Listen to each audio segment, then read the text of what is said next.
The following production is part of the Play Some Video Games podcast network. This week's episode of PSVG Prime is brought to you by our amazing Patreon supporters over at patreon.com/PSVG. Thank you to all of our Patreon producers, but especially Coach Hulk, Edwin Callow, Devin Tyus, Chris M., Kyle Heyman, The Bonesaw, Josh Barboni, Barry Cathcart, and Paul Calico. We love you guys. Thank you so much for your continued support each and every month. You help keep this pirate ship afloat. If you are a Patreon supporter at any level, that does get you entered into our monthly giveaway. This month is sponsored by the PlayStation Experience podcast. They added to our box of toys and goodies a $20 worth of Apex Legends credits. So all you Battle Royale fanatics can pick that from the prize box. We have the PSVG Polo and a couple other things in there as well that you get to choose from. But mostly, we just want to thank you guys for supporting us. That also gets you, any donation level gets you PSVG DLC, which Donnie will be helming this month's episode, which will be dropping towards the end of the month, as well as the newly entered Kevin Hates Everything weekly edition, hopefully, where I will just rage upon whatever I feel like that given time. This most recent one, if you're not a Patreon supporter and you want to hear, I tore into Ariana Grande. That's right, because I'm a bigger person than she is, and I can just tear down folks because that's what I do here. But anyway, thank you, everybody. Patreon.com/PSVG. But now, on to this week's episode of PSVG Prime.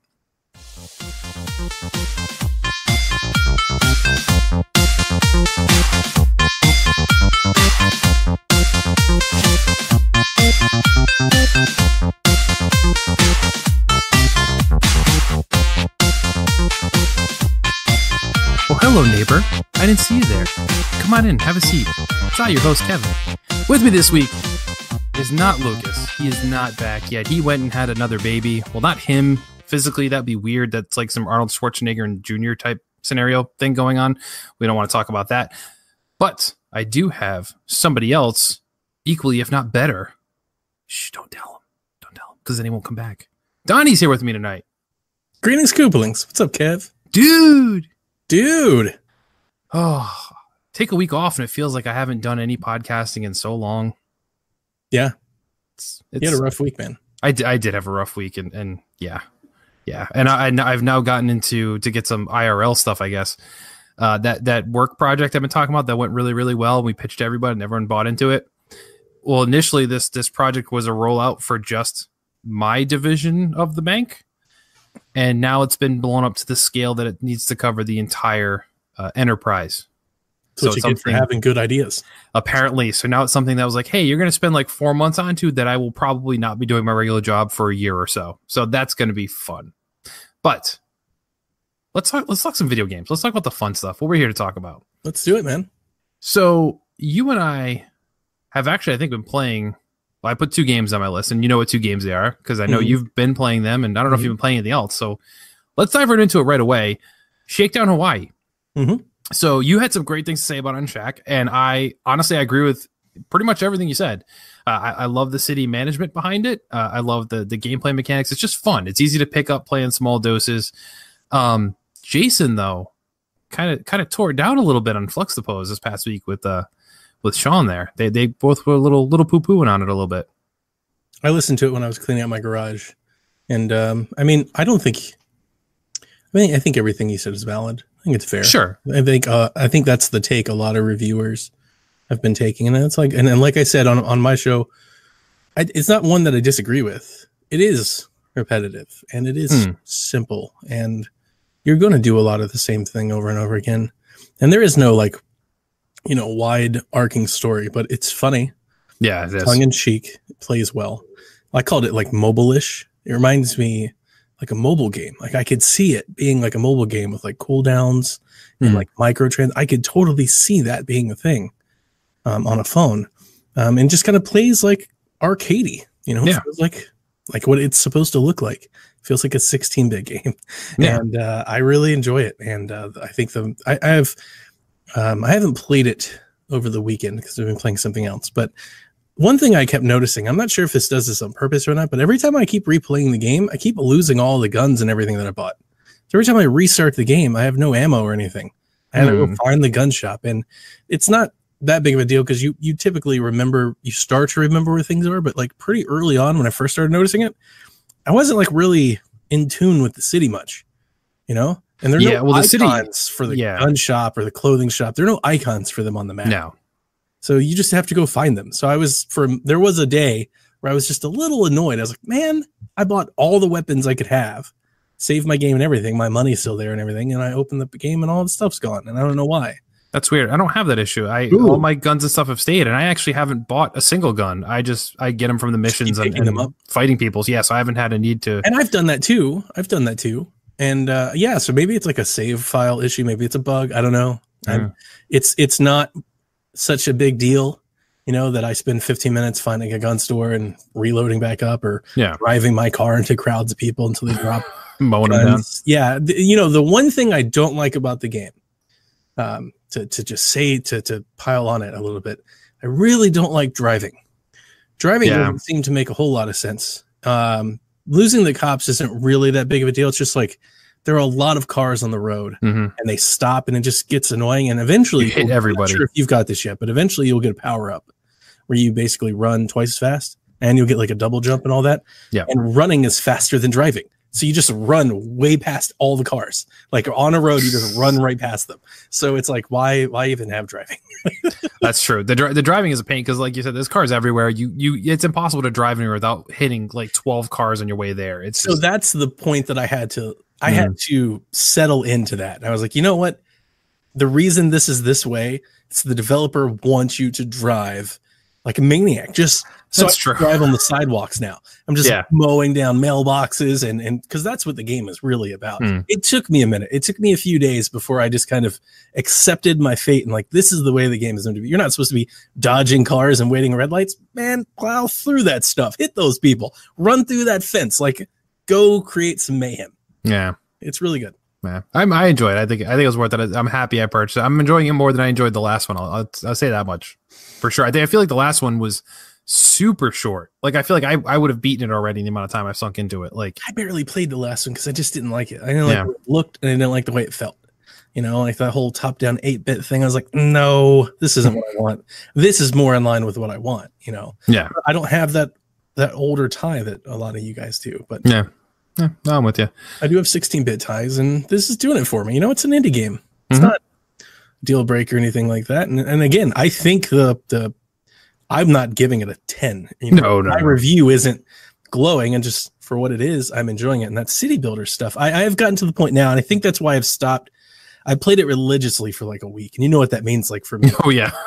So I think the reason why I haven't finished it, and I've kind of, I would say, I mean, I've stopped playing it since Rage came. I've stopped playing it, and the reason I've stopped playing is the economy is just broken. I have like $9 million. I own $30 million worth of assets. I'm getting paid $1.5 million every 15 minutes. Yeah, every day. Yeah, it's like $8 million. Like it's just broken now. So now I'm just doing whatever I want, whenever I want, and it just kind of, once you reach that point, you're like, do I have to keep doing it? Like I've kind of won. Like I own the city, right? Kind of win, regardless of what the story tells you. You've won. Like, it's like it's kind of over. So I sit there and I just go through every icon all the way down a street, and I'm like, just buy everything, and it's not even a concern because you just have so much money. Yeah, not quite there yet, but I can totally see that happening for sure. So the second game you alluded to already, Rage 2. Now, I don't know. You beat this really, really quick in my mind, but I know how you often play things sometimes, and you'll soak 20 hours in 2 days and beat something. So I don't know. I'll let you go first this time with your thoughts so far on Rage. You know, spoiler free. We're not gonna talk story details or anything like that. Well, there's not that many to share, so you're okay there. Rage 2. Yeah. So, man, there's a lot of things I want to say. I'm not sure how to start. I did beat the game. I played it. It dropped Thursday, Friday? No, Tuesday. Tuesday? Yeah, it came out Tuesday. You didn't play it for a few days. Right. You were busy. I couldn't get to it for a few days. You couldn't get to it. I was trying. I was busy and I couldn't hear it. Yeah, thank you for jogging my memory. So I think I started playing it Friday afternoon, maybe Thursday night. Yeah, started playing it Friday night and played it. You know, typically if I can get into a game on a Friday and Saturday and really invest, that's when I can do most of my damage. Because during the week I may only have maybe an hour or two Monday through Friday. Right. But if I can get there Friday night, I'll go till 1, 2 in the morning if I'm really enjoying something. And then I'll wake up and I'll go from, 8 in the morning until 10 p.m. If I really like Far Cry 5, I just play Far Cry 5 all day. I literally said, I'm not doing anything today. This is what I'm doing today. I'm going to sit here, play this game. So Rage, I did play it. It's one of those things where I finished Rage because I had already put so much time into it. I did finish it. I did play it. I want to say I'm maybe 15, 20 hours. Okay. I don't want to just pile on it because nobody really likes that anymore. Like nobody just wants you to like hate a game. Then everybody gets mad and tells you why you're wrong. I mean, I did play it and I did beat it.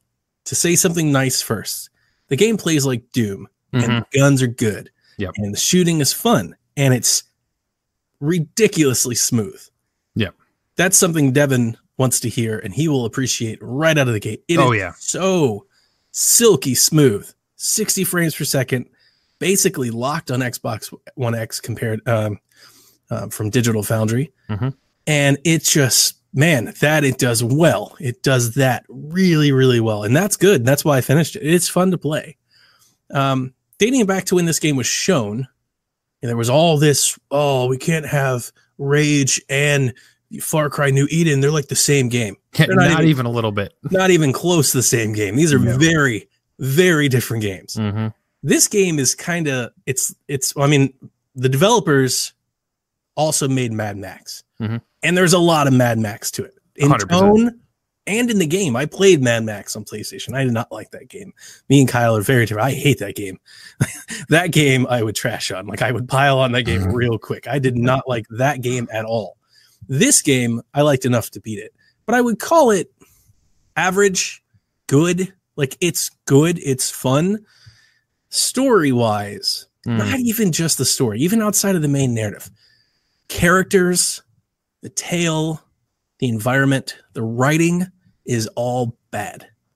And it's kind of a letdown because leading up to this, they have these Borderlands-esque trailers and marketing campaign, and everything is wacky and crazy, and it's gonna be big explosions. That's not the game I played. And none of the characters are particularly interesting to me. And that's a subjective thing, right? That's just me. That's my opinion. Objectively, though, the game is as smooth as it runs. It is. I mean, but it's a trade-off. It's not 4K, and it's not like the super prettiest game you've ever seen. I think what makes this game perform well in the visual departments is the lighting. Lighting engine is beautiful and it's gorgeous. And that's where you get a lot of the pink and the blue hues off of the sun. But the environment is just desert for the most part. There's a couple jungle forest areas, but for the most part, the majority of the game, you're just kind of in this wasteland desert area. It's very last gen feeling, which is probably not fair because that's the tone of the game. It's Rage. It's Mad Max. That's what these things are. But it's just a lot. And I mean, I beat it in a weekend, so it's a shorter game. I'm not going to knock it for that. I love that. I want gamers and reviewers and podcasters to celebrate and appreciate games that don't spend 40 hours because they easily could have made you suffer through that for 40 hours, just like it is now to beat it. And I would have probably quit on it. But because I knew the goal was within reach, I powered through, made my way through the end. And I appreciate that for it. That said, if you're going to make a game that takes under 20 hours to beat, I expect it to be a little more cinematic, and I expect the characters and the writing to be a little bit more of a focus. And this game doesn't appear as if that was the focus. If anything, that was probably the last thing on their mind. It's all just kind of thrown together. The voices, like some of the voice actors are weird. Like some of the, I mean, it's like, so you're in this wasteland, everything's desert, everything is very Fallout-ish. Like it's all, I don't know, post-apocalyptic or dystopian, however you want to call it, cyberpunky, right? It almost has like this Star Wars feel, right? You're like Tatooine and all these clubs and stuff. It's very kind of like that. But then you run into these people and they've got like Southern accents and they're like proper and premium. Like, what the hell is going on? It's like tonally off. And to say more objective things, objectively, it's got like some bugs. Nothing nothing that really bothered me. Like I got through the game and I played it, and for the most part, is a very smooth experience. But it's a Bethesda game. Like it feels like a Bethesda game. There are a few things of Bethesda games that I really don't like, and then so I took some screenshots. I jumped on this building to like infiltrate this warehouse, and on top of the building, just in the air, were 3 water bottles floating in the air. Huh. They were just there. And then when you get to the New Eden Space Center, I was fighting all these dudes, and I had floating light poles. So you see these light poles forever, but mine didn't have the shafts that connected to the ground. Yeah. There's just the lights suspended in the air. So there are things like that. That's normal. Like that's open world, janky. Like that's not even a problem. If anything, it's almost entertaining. You're like, oh, check this out. Like I did. Let me take a screenshot of it. This is funny. But then there were issues that I ran into, particularly like with main quests, to where one of the characters is a scientist. You have to go meet him in his lab. And on 2 occasions, I went to meet him in his lab to start the next mission. And I went all the way there, climbed across the bridge, went everything all the way down to talk to him, and nothing happened. It said hold X to talk, and I held it, and it spun, and nothing. And it spun, and nothing, and it spun, and it spun, and it spun. And I left and came back in, and I went outside the door, and I came back, and I came back. I just had to like restart from the save or the checkpoint and do it again, and then it worked. And I had to do that twice. That's not like a huge deal breaker, but it's not like fun. No, like, that's not fun. Now it's early. Maybe they've got a patch and all that. I don't want to kill the game for it. And I don't want to sound like the game is awful. The game is good. I think the reviews for this are, mediocre to average. And I would agree with that. This isn't a great game. But that said, not every game has to be a 9 to be entertaining. There are a lot of great 6s out there. This is very much kind of in that crackdown realm. Like if you want to get out there and play something, like this is kind of it. It's fun. The gameplay, like this is one of those games where if you're a gameplay is king guy, if all you care about is the mechanics, you're gonna love this game. Yeah. The shooting is good, and that's what you do 80% of the game. The driving's good too. Actually, I really like the driving. The driving is really good.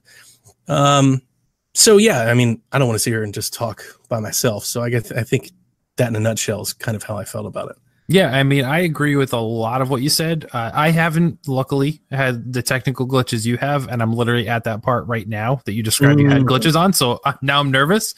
But yeah, I mean, like you said, the gameplay is king in this game, like hands down. That's clearly where the time spent and resources were on this, and I do wish the narrative was better, because like you said, in a shorter game, that typically is what makes it, is like, hey, it's got a great story, so I don't mind that it wasn't that long. And this doesn't have a great story. It has an okay story, so I'm kind of just blocking it out and just saying, okay, I'm going to do all these objectives that pop up on my map. And you're right. If you're not having fun, you can plow through it and get to that story. If you're doing what I'm doing currently, although I'm not sure how much longer I'm going to, is I'm literally doing everything. I am 100%ing each, outpost and every single thing on the map I'm exploring. Majority of things. Yeah. It got to the point where I was like, okay. It was like last night. I was like, I'm kind of done with this. Yep. So I think all the different people, I think I leveled them up to level, I want to say 8. So okay, it's right about where I am now. Yeah. So I mean, I did a lot. Yeah. It's not like I just raced and main quested. I got most of the abilities. I got all the abilities but one. I can't remember which one. I think it was Slam. I think that one was grayed out. But I had all the other abilities. So like I went and found, and that's the other thing. Like you find these arcs to get like the superpowers, which are super fun. But you can't find the arcs on the map. You have to look for them. But to look for them, then you've got to get out of your car to do this little thing to have like a beacon that only stays there. Like it's not. I get wanting to encourage the player to explore, but everything else you do in the game is built around navigating around a car, and now they're making you get out of the car. Like it doesn't make a whole lot of sense. You're like, why are we doing this? And there are just things like that with it. It's like I was really hoping to get a lot of Far Cry 5 vibes out of it, and from a character and a story building and like a world, it doesn't touch that game. And it doesn't touch New Eden, which I wasn't like over the moon for. Like I was 5. I like New Eden. New Eden wasn't great. This is a notch below that even. And dude, F the ending of that game. So which one? That's Rage 2? Rage 2. Dude, okay. F Rage 2's ending. So we've talked about this a little bit, dating back to Far Cry 5, right? I have all these different people have all these different thoughts and opinions on a game's ending. And you and I specifically here at PSVG have had this conversation pretty much. And, you know, I've always told you that there's never really a game where I've had an ending that has so adversely impacted my thought of the entire game, positively or negatively. Like the ending is just the ending. And that still rings true for Rage. Like the ending doesn't change my opinion on how I play the game, but Rage 2 is the perfect example of endings that I don't like. Like it is the endings that I hate. It's you go to a place and you fight everything you fought the entire game in one giant wave, and they just keep throwing them at you and keep throwing them. Like, dude, I get it. Moving on. I hate when games do that. I know that's a video game thing. Like that legacy is in video games all the way back. But I don't know. I can't stand it. I feel like you can't write a better ending. So you're making up for it. And it's just, that's part of the games I just don't like. I always felt that way with like Infamous too, but even this is way worse. There's so much. Gears has been like that at times, but I'm telling you, this is that times 10. I mean, and they really lean into it. You're going to be doing a lot of that. So I was not having fun at the ending. I was just like, the ending made me want to quit. I almost like just didn't. I was like, I may not even finish this. But you toughed it out. I did. So, I mean, that's all I've really been playing. The last thing I did play, and I don't think you and I haven't talked about it. I don't think. But I'm pretty sure I brought it up on the show before. I played and beat Gears 4 finally. I finally went and did that. So it was fun. Although I was very confused at I'm going to use air quotes here, but you won't be able to see it because it's a podcast. Ending for that one. So you want to talk about endings? Like I felt like that game didn't end. It just stopped. Like to be continued. Like it did not feel like an ending at all for that game for me.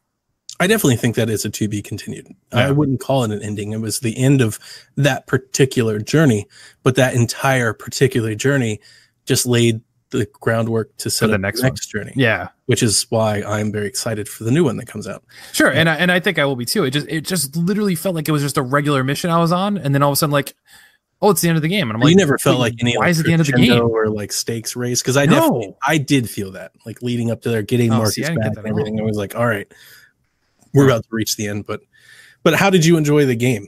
It was fun. I had a lot of fun with it. The story, like, it was kind of meh, like, but the gameplay was still good. It took me a while to remember how to play Gears, that it's a very different kind of shooter. Yeah. So it took me a little while to get used to that. But once I did, I had a lot of fun with it. Like, I plowed through this game. And for me, you know me, I don't typically play anything quick. I beat this game in like maybe 4 sittings, I think. So for me, that's really quick. Like, I just tore into it. Gears 4 has a pretty meaty campaign for a shooter. Yeah. It's not like 6-7 hour Call of Duty. No. You're going to be there for a minute. Yeah. I mean, I've said it enough, so I don't need to rob your joy, but I mean, I really love Gears 4. Like, I was so enamored with, I love the settings and the way it looked. And more importantly, I really love Kate, and not just because she's a girl, but I think I said this on a review cast, and I've said it every time we've ever brought it up. She's exactly what Gears, the universe, needed. It was so this bro heavy, brotastic, nothing means anything type of thing. And all of the story was like back lore and things like that. Yeah. And then have her come front and center and actually have a story with emotion and things, and the game be built around that narrative. I was like, yes, do more of this. It didn't have to be her, but this is the journey that we should be going on with Gears. And I loved it. Okay. But yeah, that's all I've been playing. You have anything else you've been picking at? Yeah. Let's talk Life is Strange. Oh, do we have to? Yeah. Okay. I haven't had a chance to talk about it with anybody, but I did beat Life is Strange Season 2, Episode 3. Okay. Which is the newest episode that came out last week. I played it the day it came out, and I had some technical issues. Maybe like rivaling like the Telltale accepted amount, which is a lot for Don't Nod. Life is Strange is not known to be a buggy game. No. This was a buggy episode. At one point, I took a picture of Daniel, we were all sitting around a campfire, except he was sitting like 2 feet off the ground, just levitating like Yoda or something. Well, like he has powers. He does have powers, but this was at a point in the game where he wasn't supposed to. And so there were things like that, and I had a lot of that. That said, I loved this episode. This is by far the best episode that they've done this season. And the reason is it's a complete departure and left turn from everything they've done so far. which is a good thing. If you've been following my take on the series, I thought the first episode was good. I thought the second episode was not so good. Mm-hmm. This episode is great. And it is it's like, and I was thinking of this, I wonder with his episodic releases, I wonder how much they're developing on the fly. Yeah. I wonder if they saw the reaction to episode 2 and they were like, we can't keep doing this, guys. Like, turn it around. And they just, I mean, you start in a brand new environment. The setting looks completely different. Huh. You have a whole new cast of characters to meet and learn and know. And I mean, I said a lot on Twitter, but for those of you who maybe not follow me on Twitter, what this game does for video games in a maturity rating, in taking what I would call a sensical, mature approach to topics like sex and romance and drugs and politics, things like that. I have not seen a video game attempt to tackle that type of stuff like this episode does. And, the characters are stereotypical, like you'd expect, but every one of them has like a little something. If you take a moment to get to know them, every one of them has like a little something that might surprise you. And I think the whole Daniel Sean relationship is kind of kept to somewhat of a minimum, considering all that you've been through so far. Yeah. It's not really the focus, and a lot of it is just kind of continuing to set up this, I don't know, this rift or this break or this, there's something between these two brothers going to have to happen, because Daniel is the most annoying video game character ever. Angsty, whiny little brat constantly. But he's got superpowers, can rip you in half, so you've got to be nice to him. And but yes, I mean, Cassidy's back in a major, huge way, and all of her friends, and it's really, really good. It's really, I would love for that, and if anything, I would love for this to be the game without Daniel. Just omit him and the superpowers and just get rid of all of that, and then give me more of this game. There's a drug kingpin. You work on a marijuana farm. I was seriously thinking, I think I posted a video. At one point, you're like clipping like marijuana bud at a table, and I'm like, I never would have thought a game would ever have, like, it's a game. It's a mini game. Yeah. So it's like, I never would have thought that you're like cleaning your clippers and everything. That's weird. So, but it's neat and it's new. And I don't think it's not like shock culture. It's not for the sake of being mature or cool or anything like that. It's done in a nice way. And it's done in a way that at least I took to it. And of course the music is fantastic and the visuals are great. Like you're in the forest, and I don't want to give anything away, but it's just super hippie. So if you don't like any of that, like if you're like, oh, don't play this game. But if there's any of that to interest you and you want like a good story, let's get a great story with an awesome, like pretty awesome ending. Not like it's not going to shock you like the end of the world. It's not going to change the way you think, but it's a pretty good ending. It's pretty dramatic. And I did go back and look at my choices. And if this means anything to anybody, somewhat spoiler. So if you don't want to be spoiled at all, skip ahead like 10 seconds.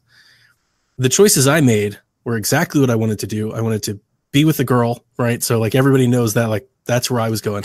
And there was another person who did the exact same thing, except he ended up with a mohawk and I didn't. So I mean, like those are drastically different like, turn of events. So there's like things like there that change not only who you end up with and like the outcome of the story, but like even your appearance and things like that. It's cool. A little buggy. Hopefully they patched it up, but good, really good. And I hope there's more of this. If they go away from this, I'm just, that second episode was bad. Until Cassidy entered the picture, the second episode was mediocre. Mediocre was a good word for that second episode. It was just mediocre.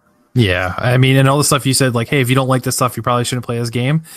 I probably wouldn't be in favor of any of this stuff, but I'm still going to play it. So I'm forcing myself to go through it because you don't have to. No, I do.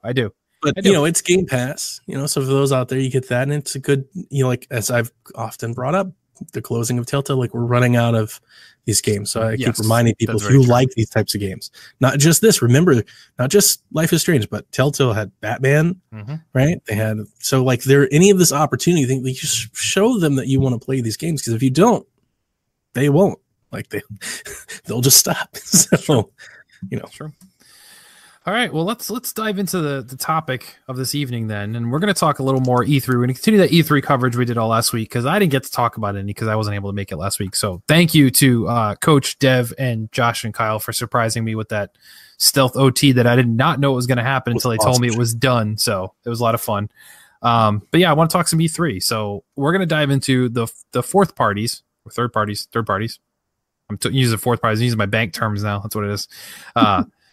And we're going to kind of break down what we expect to see, don't expect to see, maybe some pie in the sky predictions, and kind of just go through some of those.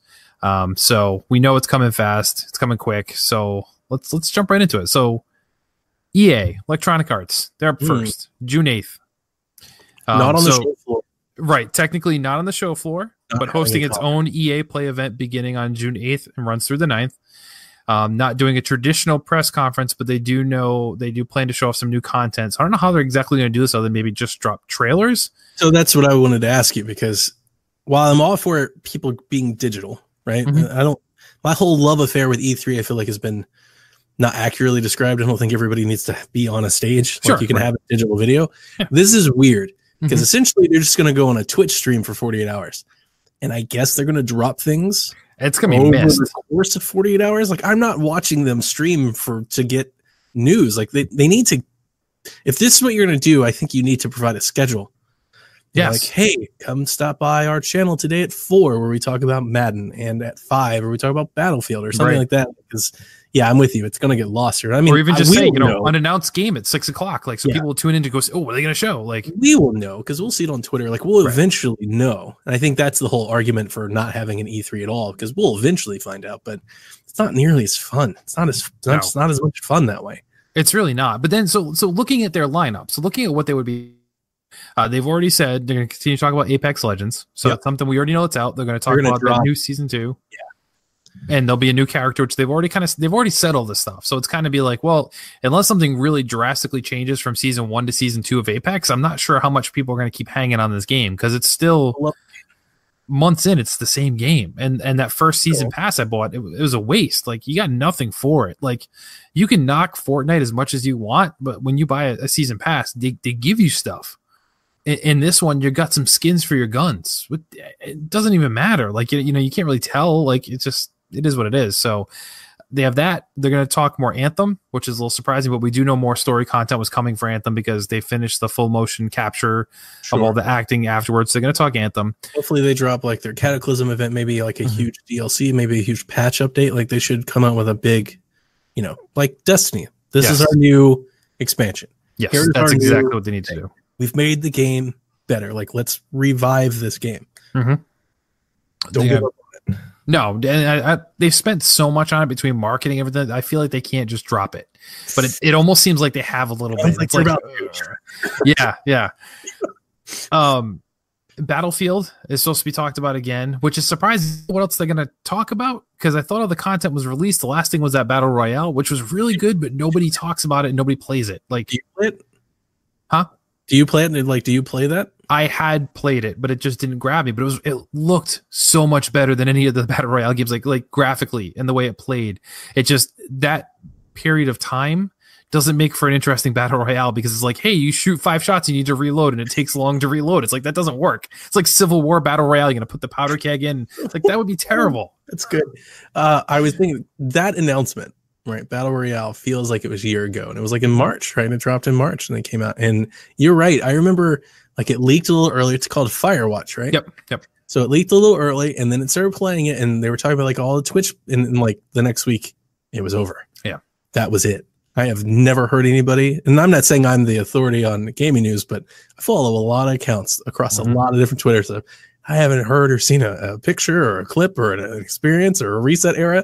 Nobody's talking about that game. Nope, not at all. And it's a shame. Like I said, it looks so much better graphically than any of the others by far, but it doesn't. It's not Maybe good. Make Firewatch go free to play. They could do that. I have a feeling, honestly, that Call of Duty's going that way real soon. I mean, I feel like you can't do Battle Royale if you don't go free to play. Yep. Like, the market's just not there. These people have come to expect it. Like, yeah, I'll play your game and maybe I'll give you some money, but you're not going to charge me for it. Mm-hmm. Yeah. Yep. Agreed. The big one we know EA is going to talk about is going to be Star Wars Jedi Fallen Order. That's going to be the one they're going to show off. That's the one people are going to be tuning in to see, that we know that's going to be there at least. So we should see some gameplay, maybe some story, mode and stuff like that. We'll get to see a lot of details. I think that's the one thing that people are going to tune into EA to watch. Other than the sports stuff, we know they're going to show the sports. They're going to show the Madden. They're going to show, all of the sports games. Those will all be there. What was that? NBA Live. Yep. Madden, FIFA, NHL, everything. They'll show it all, the whole lineup. but I think Star Wars is the one that people are going to tune in to watch. And hopefully this is the Star Wars game we've been waiting for. It's certainly a departure from the last couple we've gotten, for sure. We know that already. Yep. So hopefully they just don't blow it. I hate to say it that way, but it's like, how many chances are we giving them? Gotta believe it's Respawn, good developer. You have that game. It's in your library, and gotta believe. So the first one was all like in-engine cinematic, so this should be gameplay. I think so. I want to see them moving through the environment and doing force pushes and fighting lightsabers. That's what I want to see. I think there'll be a lot of gameplay there. Now, it's also possible, so they've talked about this a little bit, so let's kind of get into a little bit of predictions here. Number one, Need for Speed game was rumored on the financial reports from EA. So we should be seeing a new Need for Speed game. What that's going to be, who knows? And I know like people like them. They're typically not, they're top selling games. A lot of people grab them on sale, it seems, but it's always something to watch. It's always fun to see if they do something different with Need for Speed. And then the other one, which I'm semi-excited for, depending on what they do, is Plants vs. Zombies game should be there. I told you about that one. Yeah, I think Plants vs. Zombies is ripe for a comeback. And the reason I was kind of thinking of that one is it feels, now maybe they do some Frostbite thing and this goes right out the window pretty soon, but it feels like Plants vs. Zombies might be their best way to get something on Switch, to have like a Switch announcement and be like, hey, we're doing Switch stuff. So that's kind of where I was thinking of that with Plants vs. Zombies.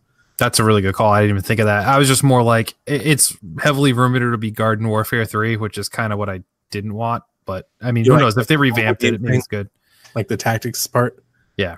I like the Garden Warfare. Like I want to shoot plants with pea shooters and stuff like that. As long as it's better, I'll be fine with it. Like if they do it again, that's fine. I just think they need to kind of reboot what they were trying to do there. You know what I want? And this won't happen. And this doesn't mean anything because it's not a prediction and people probably don't want to hear it. I want Plants vs. Zombies Battalion Wars. Dude, that'd be awesome. Right? Yeah. Like Battalion Wars with all the armies and all the segments, and you could like respawn on the tanks, and it was all it's the same thing, right? Rock, paper, scissors. But I want that vantage point and that turn-based strategy, and that's what I want from Plants vs. Zombies. That game, I'm all over that. Dope. Yep. I would be all over that in a heartbeat. So kind of before we drop off EA, because I know neither one of us are really like all in on stuff from EA. I think Star Wars is probably the most interested I'd be, unless they shock us with something. Any pie in the sky predictions for EA? I mean, I don't think they're going to show us Dragon Age by all the rumor and scuttlebutt that we've heard, but I mean, it is EA. They could give us a little. I mean, this is the same company that we've seen do little demos where they like shown us graphics on a computer screen over like some developer's shoulder. That's true. Somebody talks about something in the background. They could show us a drawing of a dragon and they give us like a 2-minute thing. I mean, I think you could see something like that, which I wouldn't be opposed to. I think Dragon Age is a next-gen game. I do too. The thing that would get me most excited for EA, I keep saying it until they do it, to bring Madden to Switch. I think it would be good for Madden, and it'd be good for Nintendo, and it should happen. It needs to happen. I don't know why it's not. I don't think they want to make concessions, which I understand, but they did for FIFA, so why not do it for Madden? And go ahead. I was say I'm there with you. I think that would be my pie in the sky prediction. Is EA does something sports for Switch, and I mean, even if you don't want to make concessions and say we don't want to scale down Madden, then I'm calling it this way: do a like Classics edition. Yeah, you'll do like a new Madden game, but in the old style. Like, so like Xbox, you can refresh it a little bit, but make it more arcadey again. Like, on Xbox 360, they had Madden NFL Arcade. There you go. $19.99, and it was 5-on-5 football, and you could play 3-on-3, and they had like a little mini games where you could like throw the ball through hoops and stuff. That game was super fun, and it's exactly what like the Switch should have. That's it. Do that. Be NBA Playgrounds, the NFL version. Yes. And you could do it for hockey. You could do it for all the sports games. It'd be great. Yep. People are doing a heartbeat. I'm with you. All right. So then you guys talked. Sorry, go ahead. So I wanted to say just a few more things. I wanted to say that I really like Need for Speed because I think that of all the racers that we get, they tend to be more gimmicky. Yeah. So I'm always like interested in that and like what they're doing. And, I'm sure they might do like some sort of Fast and the Furious thing or like Midnight Club thing, or like they had like the whole cops robbers thing. Like that's fun stuff. Pursuit. Yeah. I would like to see golf return. Now that Tiger just won the Masters, it would be a really good time for Tiger Woods PGA Tour to come back. Sorry, Rory. I like Rory, and Rory is a better player right now, but Tiger is Tiger Woods, and he's an all-time great, and he has brand appeal and name appeal, and he sells stuff. Now, Rory McIlroy PGA Tour golf was a hot pile of garbage, but it was also like the first Frostbite game. Sure. You know, Frostbite has come a long way for all the things that have been said about Frostbite on our Discord and on the internet and Polygon and all that. Frostbite has come a long way. There is a huge difference between games that were made in Frostbite in 2019 and games that were made in Frostbite in 2017. And I would love to see them go back to the drawing board. And I would be excited if we got a really good golf game, because they've done it. The Tiger Woods games are good. You know, like I don't know, Rory was bad, but Tiger Woods games of old are good, and I would love to see them return. So this is more an question for you. Are people ready to forgive Tiger and bring him back and with that brand name stuff? Didn't see after the album. Well, I know people are like, I'm with you, but yes, 100% yes. The answer is yes. Tiger. Have companies jumped back on board with him though? Yep. Okay. He's getting that I didn't know. I wasn't sure. They actually, so a few of them dropped him, and a few of them quietly re-added him, but they added him before he won the Masters. Like they added him like last year. Yeah. Like it took a minute. They took about 18 months away, and then they added him back. Now, I'm not the Tiger fan, you know, so like I could sit here and talk all kinds of things, which I won't. But yes, I think it would make sense. And because what do we've got? We've got PGA, the golf club, you know, like it's been a minute. Like, come on, do something. They have the license, do something. Sure. That's true. All right. So moving on to one of my personal favorites. I think I'm the only one left that still waves this banner here and there. Bethesda. I like Bethesda. I know, but nobody likes it as much. We'll get into why. I understand.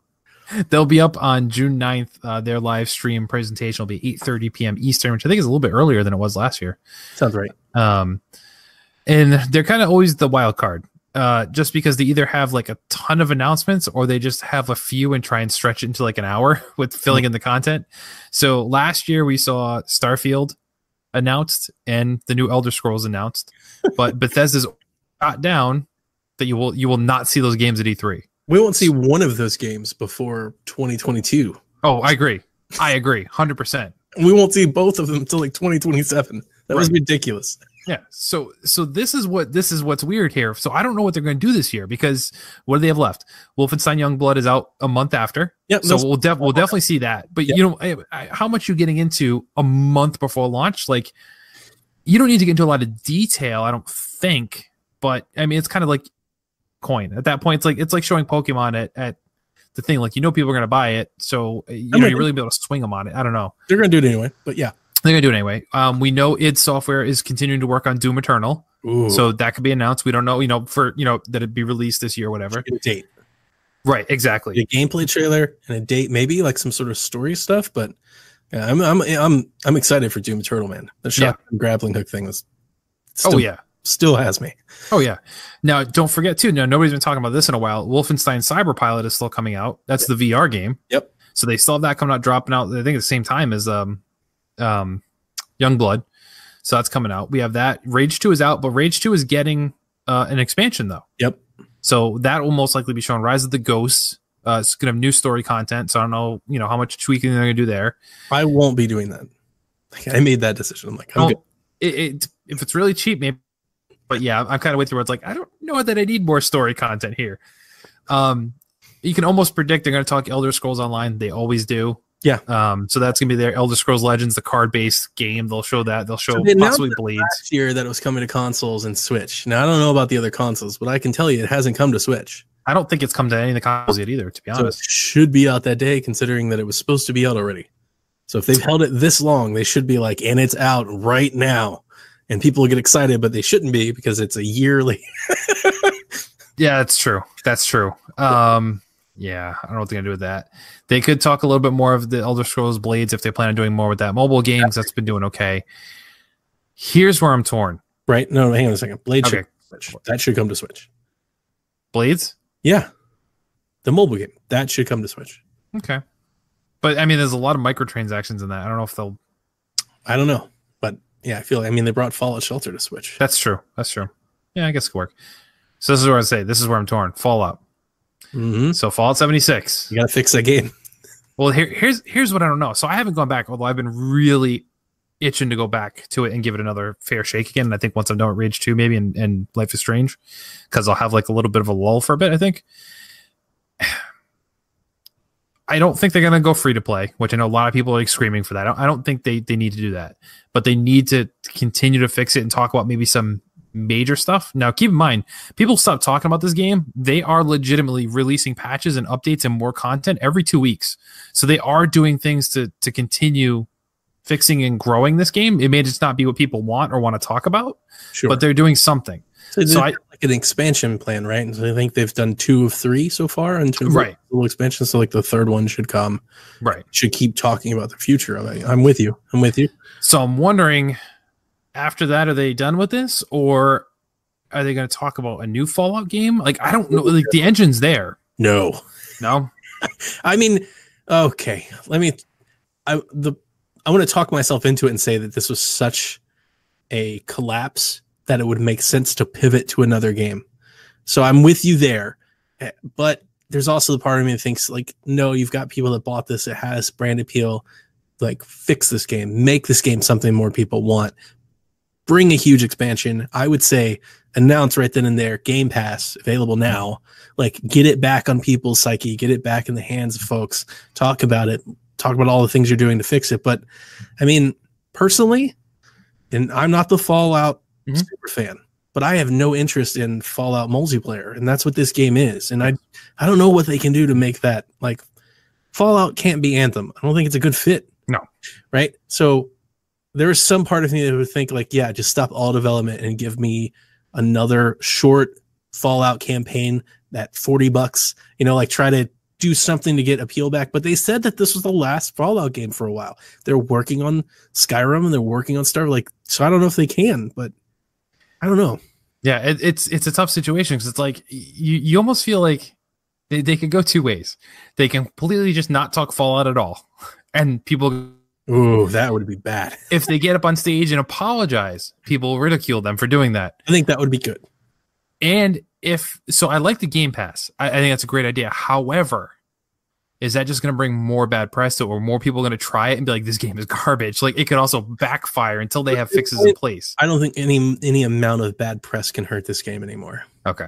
So I think that's where I'm at. Like, you can't, right? Like, anybody that was going to buy this game has purchased it.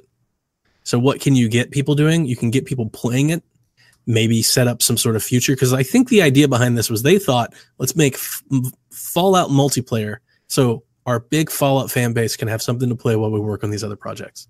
And the problem is it's not there. Like, it hasn't met that, that goal. So let's get more people playing the game so our Fallout fan base has people to play with, and let's give them some expansion, some content. Maybe they can create, I don't know, man. I don't know Fallout, but like new modes or something. Like, maybe they can Sea of Thieves it. Maybe it's like some single player content for Fallout 6 or that would be good. Maybe they can do something like that. I'm hoping for that, some single player content, and or they throw us a bone and give us some remasters of Fallout 3 and Fallout New Vegas. That would be great. I'd be excited for that. It's been waiting for. Yeah. That's probably the easiest way to go. You find a port studio and you go, I need this stat. I know Blue Point's working on something, but like, they're really good, right? Right. It's really good. Find one of those folks and be like, seriously, make Fallout 3 like run and make it really pretty. My thing about that though, isn't Fallout 3, you can school me a little bit, isn't it like just super buggy? Like, the game code itself is just kind of busted. It was. Make that game. You can't just throw a coat of paint on it. Like, you really remake that game. Yeah. It would take some patching for sure, but it'd be one that, like, I mean, it's the one people love the most though. Yeah. That New Vegas people love more than any of the other ones so far. So it's like, But it's not like the easy, like, 1080p slider fix that people think it is. No, definitely not. The game has got some systematic issues. Yeah. So moving on then from Fallout, I'd just be interested to see. There's got to be something Fallout. There just has to be. It can't be a Bethesda showcase without something Fallout, whatever that is. A mobile game? Well, they already have the shelter. Right, but another one? Oh, maybe. You could do another one. Like that. That'd be cool for that. Like, Elder Scrolls, the Fallout Blades, whatever. Yeah. I'm hoping for The Evil Within. Ooh. I think the timing fits. It's been a minute, maybe it's 3 years, 2 years. No, it wasn't 2 years. Probably 2 years. 2 years? Yeah, I think 2 maybe years. Maybe it's not this year. Maybe they show it. They need something because they've already shown Skyrim and Elder Scrolls, and like, they've shown a lot. So a remaster makes sense. Evil Within makes sense. I wanted to ask you one thing. Do you think? Because if you listen to Shaq, I've been trying to find like ideas for like candidate ports for Switch. Do you think Dishonored could run on Switch? Because of all the games that they have, that's the one that I looked maybe. Graphically, I think it could. I'm not sure what kind of frame dipping we'd be seeing, because some of it moves really quick. Sure. But I mean, they made Doom happen, for better or for worse. I think out of all of them, it's the most likely that hasn't already been ported. They probably could do Prey as well. Ooh, I don't know if people would play it, but they could do Prey. Those are my pie in the skies. I'd like to see the Evil Within. Honestly, that's kind of the only thing I think I have. Well, no, Doom Eternal. I'm really into Doom Eternal, and I want to see more of that game. But the Evil Within is the one surprise that I'd be interested in. I'm not really interested in Elder Scrolls or Fallout. I'm not. The Elder Scrolls stuff, I'm not that interested in. And they already said it wasn't going to be there. We know they're working on Wolfenstein. The actual sequel is in the works, but they're not going to show that yet. Not with the other two games coming out. At least next year. Oh yeah. Right. Dishonored 3, we don't see them. They said they're not working on a new game for them. They said that they were putting Dishonored away for a while. Right. Yeah. So we know it won't be here this year. And Arcane Studios, we don't know what they're working on. So that's the team that did Prey. We don't know what they're working on. It could be. I don't know. So that might be the one surprise as to whether it's not a whole new thing or it's just a sequel or who knows. But that's the only studio that we don't kind of know what they're working on right now. So I don't know. I really like Bethesda's conference, and I applaud them for sticking with it and staying here. Yeah. One of the things I wanted to say overall, which I probably could have saved for the end, but I'm really excited that with the publisher pull out of E3, has actually kind of made room for developers and media conglomerates to step in, which I actually think is a good byproduct. I don't know if it's working out for Bethesda, but really applauded what they did. And like their show last year in Tone, I really enjoyed, and I thought it was great. Like, this is how you do a conference, like regardless of their announcements. I really enjoyed like the candor and the approach, and so I'm looking forward to it. I'll definitely be watching. Agreed.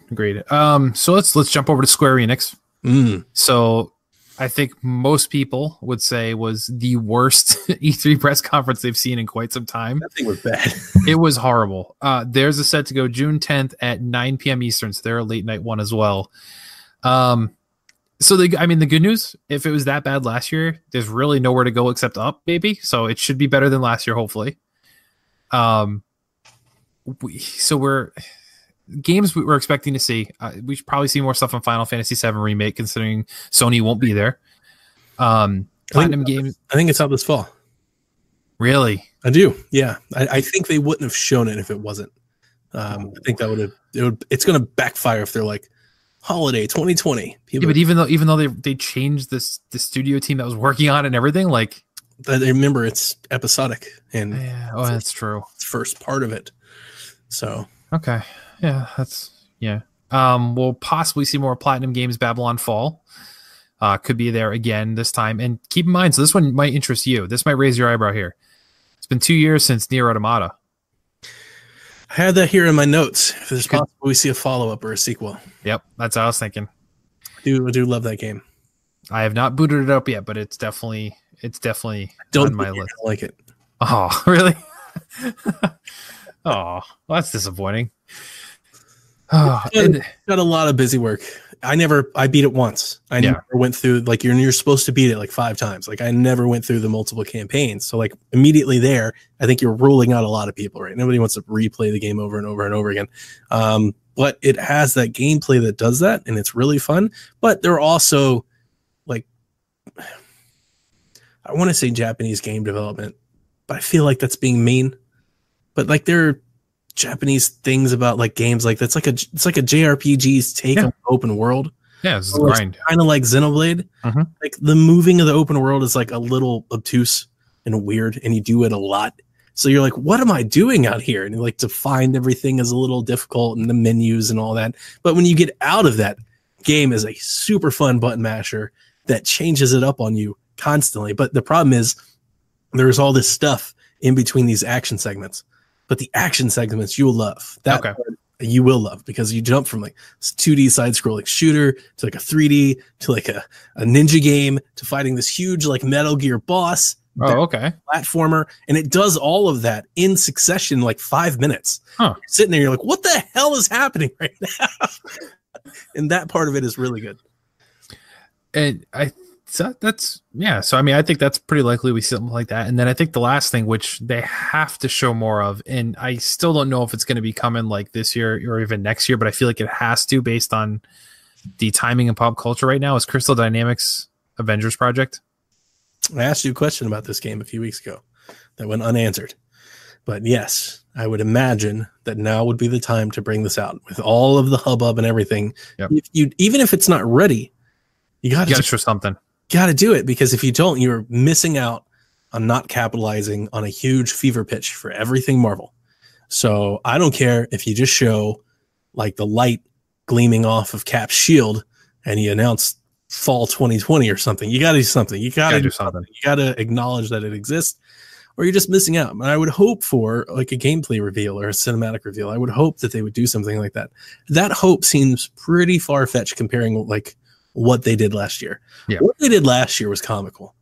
It was like, it really was. It felt like a joke. Wait a minute, this isn't like a real presentation, is it? Devolver's presentation last year was more of a presentation than theirs. So yeah, it was so bad. So we go from that to now we're like Final Fantasy VII, Avengers, and Nier. It's like we are probably getting a little out of hand. yeah. It's the logical thing to expect, but yeah, you're right. Should we be thinking logical about them? Fantasy 7. Well, the Avengers thing too. The worst part is, and I hate to even say this, but Marvel's at an all-time high right now. They're talking. It's an Avengers game. Mm-hmm. Not that I think people are going to forget about these characters anytime soon.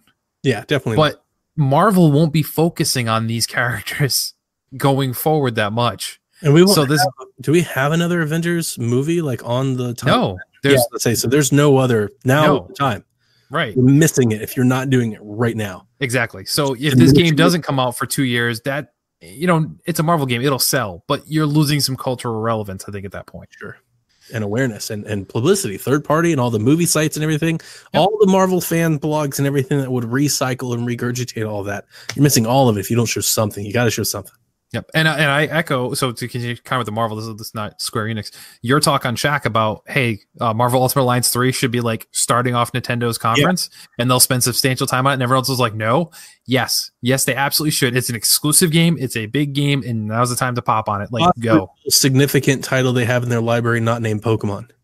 And I say that fully loving everything about Link and Animal Crossing. Mm-hmm. Animal Crossing's not Marvel right now in terms of a product that can move units. Exactly. You're 100% right. Animal Crossing will sell some consoles. We know that people held out, but I think most of those people probably already have a Switch. Luigi's Mansion, probably not going to sell consoles, but people are going to buy the game. Same thing, Link's Awakening. If you didn't buy a Switch for Breath of the Wild, why on earth are you buying it for Link's Awakening? That's not happening. 100%. You're right. So Pokemon, yes, that will sell ones for people who didn't get. It'll sell Switches. It'll sell to kids. Like, yes, right. Anybody who didn't get it because Let's Go last year will get it now because it's a traditional Pokemon game. Then Marvel's the only other thing in my mind that anytime soon that's like, yeah, I'm going to pick up a Switch for this. Like, you're right. So anyway, not to steal Square Enix's thunder, but that's all from them. I don't know what we're going to see as far as any surprises. I think Avengers would be the one surprise. I think is if we see something more about it other than just saying thing that I would want. Is there any way Kingdom Hearts stuff gets, like, do they get an expansion or DLC or new ones or remasters? Could they come to Xbox One or Switch and do something there? Well, yeah, so it's tough. There is DLC. They've announced it but haven't shown much. Maybe they show some more of it at this. They Xbox One, I don't know why they're not already the remasters, but I don't know if that's an E3 stage worthy announcement, unless it's like, oh, by the way, you can get this, July, whatever, blah, blah, blah. Like, just brush it off. Like, I'm wondering if it's maybe some sort of exclusive or deal. That's what I'm wondering. I don't know if Sony has had some sort of deal that ran out with this one or what the thing is. I think it'd be a much bigger deal if they go to Nintendo over Xbox, to be honest. I think that's a better narrative. Well, I would just do the Final Fantasy thing and just do both. Just say, hey, if you've been wanting to get into the series, right? We have the new DLC out. You can buy whatever the new Kingdom Hearts is, but if you missed it and you're just getting into it, you can now play on your Switch and your Xbox, show a little graphic, and that'd be awesome. So the last one we're going to talk about then, and I saved this one for last, even though timeline is Ubisoft will be going on June 10th, 4 p.m. Eastern, right smack in the middle of the day. Now, Ubisoft typically has I think as far as the third parties go, for sure, the biggest E3 conferences out of the groups, typically they bring out all the bells and whistles. They drop announcement after announcement. E3 conference period right now. Well, that's true. Yeah. Without using the world premiere, So I mean, geez, we've heard so much with what Ubisoft does. They're not really good at keeping secrets anymore, and I don't know if they're even interested in trying anymore. So they already announced the not Wildlands 2, but Ghost Recon is already announced. We've already seen stuff from that. They'll talk about that, sure. Already anticipating seeing more in Division 2 DLC stuff coming up. Sure. Expect that, sure. Just Dance. Just Dance, I was about to say, Just Dance is going to kick off the show, just like it always does. Doing your sure thing, let's go ahead and get that in there. Yeah, that'll be there for sure. Be pandas, like that's going to happen. Oh yeah. I would expect to see more Beyond Good and Evil 2 at this point. I don't know how much more, but they're going to show more. They showed a lot last time for what I thought they would. I would expect more, maybe a date or a year. I don't know. That's a next-gen game. I think it's a next-gen game for sure. Yeah, and that game is not even close to being ready. No. I wouldn't show it. I wouldn't show it either, personally. Like, if I had to pick, I wouldn't show it. But I think people are going to ask, where is it? If they don't, I don't know. So maybe they show something. It's worth mentioning before you finish that they've already announced, leading up in their investors call, they have 4 unannounced games. They're coming between now and I believe next March or next spring. But they said Ghost Recon's one of them. So everybody's kind of on watch for these 3 other games. I can name 2 of them. I can name 3. I think I can name all 3. Ooh, okay. So before we get into that, just note Assassin's Creed should not be there. They've already talked that they weren't planning on doing any Assassin's Creed this year, so we shouldn't see anything, even though we know the next one's going to be Vikings. Skipping the year, but I'm not certain that I agree with you in the Assassin's Creed won't be there, because there's a lot of rumors and tie-ins of what people think it is, and they think it's Assassin's Creed God of War. It's Vikings, yeah. All Vikings thing, so I wouldn't be surprised if they just acknowledge that what it is. Okay. It's, they don't date it or anything, but we see what it is. I just think they have for it. I just think they have too much other things to talk about, but all right, so let's get into some of these predictions then. The 3 unannounced games. I'll go with one first, then you go with one. We'll alternate. Okay. Well, I only get one, but okay. No. I mean, we'll keep going back and forth till we out of ideas of what they could be. I'm not to stop once we name 3. I got you. Watch Dogs. Yeah, that's on mine. So 3rd game, we've known it's going to be set in London. We expect this one to be a good announcement here. Maybe not released this year. Maybe not. Probably sometime next year. I would think maybe spring. But we know they've been working on this for a while. We've been setting for a while, and it could be a good way to close the show. If not for what I think you're going to do your next prediction on, would also be a great way to close their show too. So I'll let you go. I wouldn't be surprised if Watch Dogs came this year. I think in a lot of this, we haven't really been dancing around the kind of the elephant in the room. Next gen is upon us, and we're going to hear about it, and we're going to see new consoles and everything. It seems like a lot of people are holding back a little and keeping some projects in house. I wouldn't be surprised if like Watch Dogs is like the big Ubi swan song as they prepare the next Far Cry and the next Assassin's Creed, as they start preparing their next things for next gen. I agree. Watch Dogs isn't like kind of their last thing, and they could port that over after the fact too. But you're right. I think this would be a good way to end it. I agree.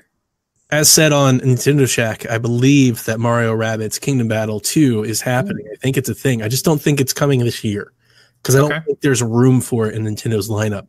The fall, very true. Basically, their August through December apparently seem pretty packed, and that's not including third-party stuff. It's packed without it.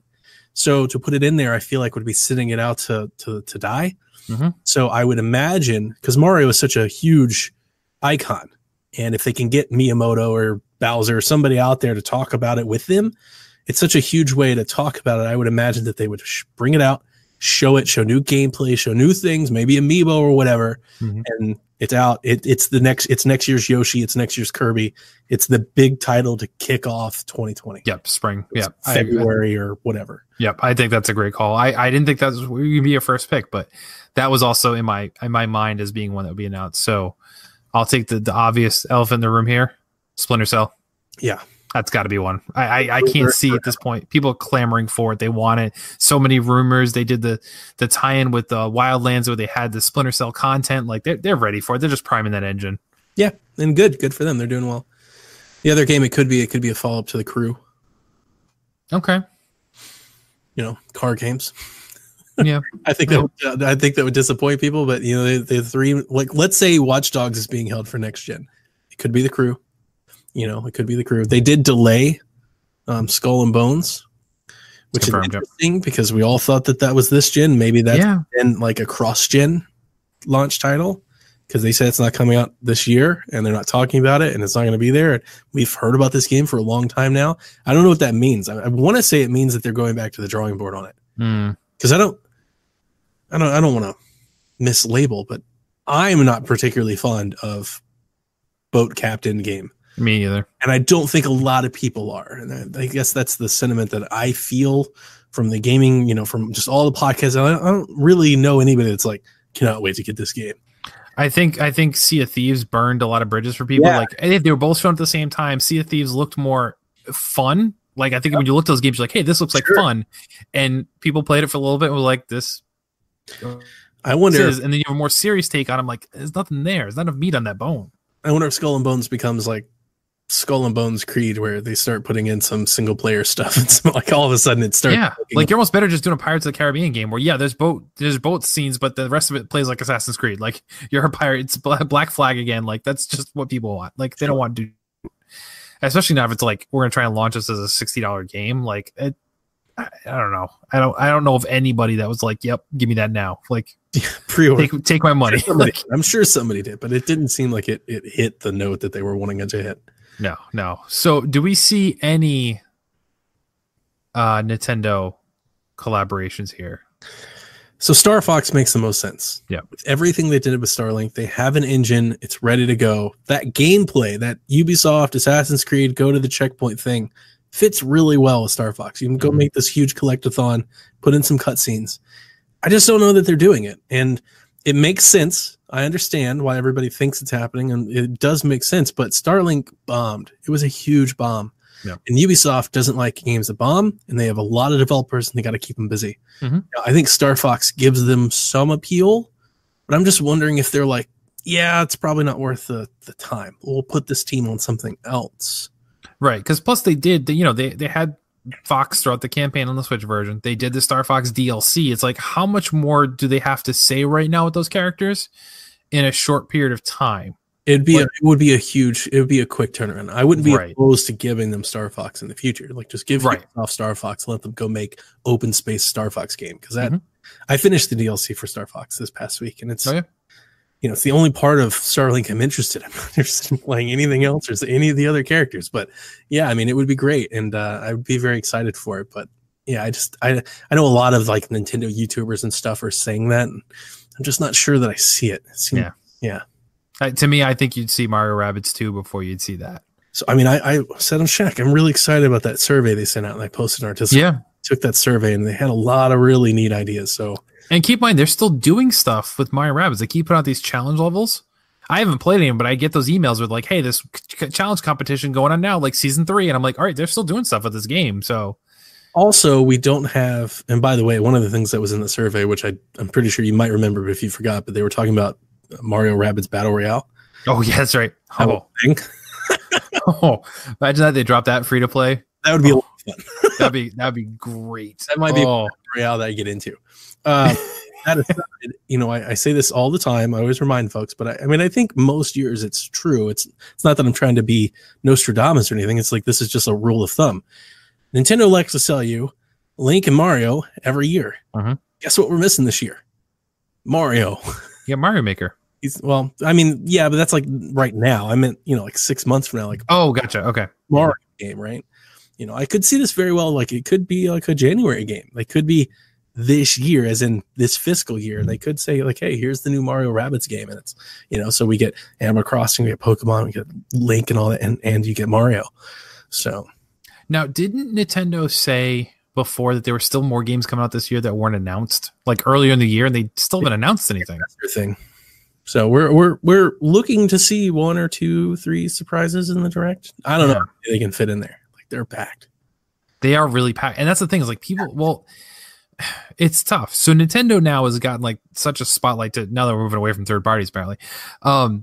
Such a spotlight lately that it's tough because like these hardcore gamers, like I want a Mario game, not Mario Maker. I want a real Mario game, or I want a real Legend of Zelda. I don't want this, and it's like they didn't get that this year. You got a year full of great games. Animal Crossing, the Luigi Mansion. Like, these are all games I'm excited for, and I'm more waving that flag more than I am Breath of the Wild, like any day of the week. But if you're looking for that, there was none of that this year. Maybe Fire Emblem's the closest, but even that has a certain audience. You just can't do that back to back years. Right. And but I mean, they did though. But they also, it's like lightning in a bottle, right? You know, they held off on Wii U, so they had projects ready. You know, so like, you know, they don't want to do that. It's not like the motive, but you can't expect it year over year over year over year. Yeah. You just can't churn that out like that. So just give me my Pikmin 4, so my wife stops hating me. Ooh, maybe. Jared said Pikmin collection. I would take that too. That would still get me out of hot water. It'd be something. And Mother 2 would be nice, but I'm not waiting. It'd be hilarious for Doug Bowser's first announcement to be. That'd be good, dude. All the crap that Reggie's taking, dude. That would be the way to do it, though. That would be the way to do it. Be like, all right, I'm already better than Reggie. You want to know why? Mother 2, and I'm getting this done. Right, it's been up on his board for years, and he hasn't done jack. That'd be great. Like, just he goes into his office and there's like a to-do list, and it's like Reggie's old to-do list. It's like Mother 3, and he picks up. He's like, all right, check. Oh, Reggie, I found something on your old computer. Yes. And I feel like Reggie would be all for that. Like, he'd get a great laugh out of that too. But. That'd be great. Oh, but all right. So yeah, E3's quickly coming upon us, a couple weeks out. I got to start looking at my schedule, man. Like, work is gonna have me so slammed, I'm not gonna be able to take those days off. Well, so I think unfortunately I'm gonna be watching stuff later. After, yes, it's just going to be me and Caroline, the only people. Well, I mean, I did it last year with you guys, but I will commit to live streaming with Bethesda if anybody wants to join me for that, and I could probably do Square Enix so we can laugh at that at the same time because it's at 9 p.m. at night. So I can do those for the team and with anybody else who wants to jump in and do that. And maybe I'll join you guys for who's the guy who does it late at night? That's terrible. Devolver. Yeah, Devolver. I'll do that. Maybe I'll do that with you, Dev. So I wrote down some third parties here, if you allow me to bullet point. Absolutely. So Devolver is bringing Pedro, which I'm over the moon about, and I've said it for a bunch. If you've ever listened to Shaq, you know my friend Pedro. But these are also the same people that brought Gree and Ape Out and Katana Zero and Cross Souls. So like they go out and this is what they do. They find these like really great indie games, and I think they have really good taste, right? Because I just read you 5 games they dropped in the last 12 months. They're all really good. Yep. So if you're into those types of things, indie things, and if you want to be entertained with a very like just scary movie mockumentary take on an E3 conference, like Devolver is the show. Like you should totally watch that. Third party publishers, you have 2K, right? So they're not going to have any of like their big stuff, right? But we should see NBA something, maybe WWE something, Borderlands 3 something. Not sure where they fit in, but we know they're there. They don't have anything on the floor, but they'll show up at Xbox or something. So I made this mention on Shaq. My big pie in the sky prediction was Konami would announce a new Castlevania game. I wanted to run that by you. You think that's crazy? That would be a great idea. Because there's a lot of stuff right now, right? They just did the collection, and they've got Simon and Alucard and Smash. Like there seems to be time to do it. Like now is a really good time. And I was thinking like just a simple Castlevania platformer, Switch, PlayStation, Xbox. So you're thinking like that. I was thinking like a 3D one, but you're right. That would be even better, I think. Yeah. To do like the Mega Man approach where it's like, hey, we're just going to make another updated version of this classic style. That would be really cool. Exact analogy I used. Like that would be really cool. Mega Man 11 and it just drops and it comes out and I don't know where it shows up. See, a lot of these third parties, they don't have conferences or something, but they could appear or they could drop a trailer, they could drop a tweet. Like, they can just do stuff like Capcom. Capcom is riding a high right now, and they have been for the last 18 months, 24 months. I mean, they've killed it. They've Resident Evil, and then they've Monster Hunter, and they've got Remake. A lot of people are pointing towards they're going to remake Nemesis in the Resident Evil 2 thing. Dino Crisis. Oh. A lot of people fervor for Dino Crisis. They've still got the Devil May Cry. There's a lot of they just announced it's coming to Switch and this weird bastardized separate version things. Like, does Dante come to Smash? Like, it's a candidate. Like, there are things that you could hear from Capcom. And then the last thing I wanted to bring out was Sega, and that was really to talk about Atlas. But Sega still, they've got this movie, right? They've got Sonic Racing, which is about to drop. They've got this new Sonic movie, and they've got Yakuza coming out this summer. We could get a new Sonic thing. Sonic Mario Olympics is something that's already been announced in Japan. I imagine that'll show up somewhere And yeah. actually, by the way, the actual game is actually somewhat decent. Like people are like, it's pretty good. So Yeah. looking for a sports game, like it might be pretty good. But really, I get always excited with Sega because of Atlas. So they've got all this Persona stuff. And I think they got it all the way. So I'm not expecting CD3, but you've got the Royale game, you've got the Muso game. But then they also have, like, they did Radiant Historia for 3DS, which I think is like a prime for a port, maybe. Because the game did really well, like, critically, but it also came out to the 3DS somewhat late. So Yeah, it did. maybe it makes sense to give it some sort of little up port over to Switch. They also have this Catherine thing, right? They're doing Catherine full body, this whole big remake. And then they've got the old Catherine, like getting that over to Switch is something that I could see them doing. Bring Trauma Center. Bring back that. Trauma Center. Yeah. I love those games. It's been a long time. 5, which I don't expect to see. I don't think it's going to be there either. Like that, but it is E3. So they could tweet a new picture. They could tweet a new trailer. That's true. Yeah. These are things that these companies do. They don't have to be at E3 on stage to make noise. That's what I've kind of always said with this whole Sony leaving E3 and Donnie loves E3 and you've got to have a stage. You don't have to have a stage. You don't have a stage. The idea of all of these video people dropping announcements together is making the echo chamber louder. You're getting all of these different individual groups of people talking at the same time. Yep. So more media and other people that don't follow as much are like, wait a second. I heard about Call of Duty and I heard about Persona and I heard about this Mario game. Like, what's going on? Oh, it's E3 and here's all this news. That is like the reach that it can have when you reverberate it. Otherwise, it's just a lot of little groups of people, being excited about their particular interests. Right. I think that's what's lost with the probably inevitable demise and death of E3. When E3 goes away, like the argument is, why share the stage? Yes. Yeah, I get it. You can talk directly to your own people and you don't have to share an ounce of the headlines. But if you do, and you make a really big noise out of it, you'll reach more people. Yep. You'll have exponentially more people to reach. You're not just keep talking to the same fan over and over again. I actually feel like this gen, I've brought this up a few occasions. I don't mean to derail the show, but this generation, more than anything else, I feel like we've really catered to like the hardcore customer, the enthusiast. Yep. Everything is narrowly focused to that one person who's buying it and keeps pre-ordering it. And it's like, I don't feel like there's any real push from a lot of studios to reach the person that's not. Yeah. They've given up on that. They're like, no. We need the person that buys every season pass and every DLC and keeps buying expansions. We need to recuperate. It's like, what about the person that hasn't bought the game? Yeah.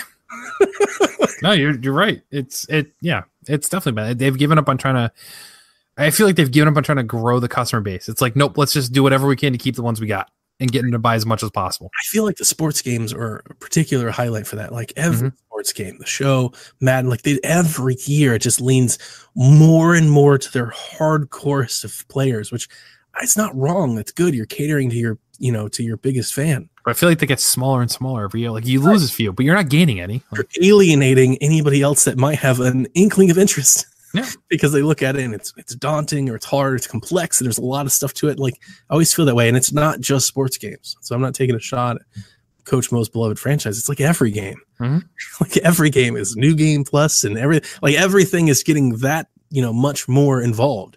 And I don't know. So there's a particular capacity and a function of having an E3 that I think still has value, but I feel like I'm the only person that still thinks that.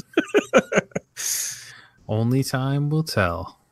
But yeah, so I think that wraps up this week's episode of PSVG Prime. So thank you, Donnie, for slumming it with me out of the shack and coming and spending time with your OG co-founders. Man, it's always good when we get together.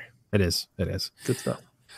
So yeah, thank you everybody for tuning in. Thank you for hopefully telling a friend. Donnie, where can people find you and other mischief you get into? You can find me everywhere on the internet and gaming systems at one unified name, at Play Nintendo. Thank you, Shuhei, for letting us change our names. Finally, right? Yep. So head on over to psvg.blog to stay in tune with all of the things related to us, and you can click on that little Discord link on there and join our daily chats where my workday often gets derailed for a while, and I find myself 2 hours later realizing I haven't done any work because I'm just arguing with somebody about something for whatever reason. So if you're so inclined to do that, come join us over there. But most importantly, we ask as always, everybody, that you never stop gaming.